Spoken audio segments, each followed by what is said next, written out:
এই যে সিলেটে বেড়াতে গিয়েছেন কখনো? না, সিলেটে আমার বেড়াতে যাওয়া হয় নাই, তবে দীর্ঘদিন পড়াশোনা করার সুবাদে সিলেটে থাকা হয়েছে এবং সেই সুবাদে সিলেটের এমন কোনো জায়গা নেই যেখানে আমার ঘোরা হয়নি। জাফলং, মাধবপুর, মাধবকুণ্ড, লালাখাল, ভোলাগঞ্জ, সাদা পাথর, বিছানাকান্দি, তারপর হচ্ছে শ্রীমঙ্গল এবং লাউয়াছড়া, এই জায়গাগুলোতে অসংখ্য বার যাওয়া হয়েছে। কিন্তু তারপরেও সিলেটের সব থেকে যে জায়গাটা আমার পছন্দ সেটা হচ্ছে সিলেটের বিভিন্ন ধরনের চা বাগান। সবুজে ঘেরা পাহাড় আর তার মধ্যে সারি সারি চা বাগান দেখলেই মনে হয় প্রাকৃতিক কার্পেট এবং মন ভরে যায় দেখতেই।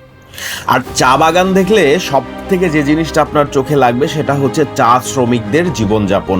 ওরা আসলে অনেক পরিশ্রমী, কিন্তু আমার মনে হয় তারা তাদের সঠিক পরিশ্রমের মূল্য পায় না। যাই হোক, আপনি সিলেটের কোন কোন জায়গায় গিয়েছেন কমেন্টে জানাবেন। হ্যালো, আমি মারুফ, আর তাই তো আমার গল্প বলতে ভালো লাগে।